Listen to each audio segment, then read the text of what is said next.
This reminds me of a story. Once upon a time, there was a little boy. And that little boy's name was Matthew. And Matthew was different from all these other kids. You see, while others dreamed to be an astronaut and dreamt of being firefighters or doctors or something like that, Matthew only had one dream. He wanted to be a wrestler. You see, Matthew was different from all the other little boys. He wanted to be in something that would risk his life, end his career before it even began. He wanted something that many others wanted. And over time, when he got old enough, he put in all the work he could. He put in the work. He put in the money. Bought himself a nice little pair of pants. And then he started his career. And a company, a promotion, brought him on and molded him into a main eventer. They wanted to make him the top star, the main attraction. They gave this little boy the world and all of its diamonds. And what did little Matthew do? Little Matthew choked. Matthew couldn't handle being the guy.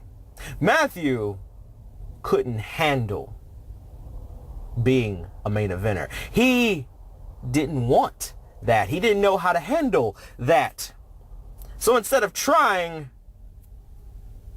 like most would do, Matthew resorted to the one thing that didn't help his career, but hinder it. He became a hardcore wrestler. And for the longest time, built up the name of the hardcore king of kings and became the monarch of violence. He became a hardcore trash bag and didn't even notice how much it hurt his career. He was given the world and he threw it away for the sake of bloodying himself and others. And all that got him was being commonplace with hardcore matches. All that got him was spots where it would resort to him being in hardcore matches and not being anything else but a hardcore wrestler. Matthew shoehorned himself into being a hardcore guy. And somewhere down the line, little Matthew decided that he was more than just a hardcore wrestler. He was worth more than just being a guy to hold on to a hardcore title or make a division. He wanted to be more than that. And so little Matthew decided, I'm going to go up against a world champion. I'm going to go up against a guy that was a former world champion. I'm going to go up against a guy that could make my career. And how am I going to do that? I'm going to make it personal real quick. I'm going to talk about the very thing that gives him life. I'm going to sit there at her hospital bed and fantasize about how she deserves better or how he failed her. I'll bring that up and try and see if that will get me anywhere to where I want to be. Matt, I'm not surprised that you brought that up. Quite frankly, I'm disappointed that you did. But then again, you have made a career out of taking the low road because the high road was too much for you. You would much rather give yourself concussions every day by slamming your head into tables or slamming somebody else's head into tables or swinging chairs or kendo sticks or light bulb fixtures or impaling yourself with thumbtacks more than actually proving your worth as a man and as a wrestler. You would much rather do that than actually prove that you're worth something. But that's why you have a match with me at CAW All-Stars, right? That's why. Because you don't want to be that anymore. That's what you don't want to be.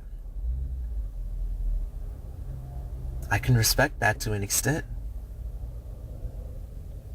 But what you fucked up on is that you decided to bring up something that had nothing to do with you. You decided to bring up somebody that has nothing to do with what's going on. See, you're making the same mistake another guy's making.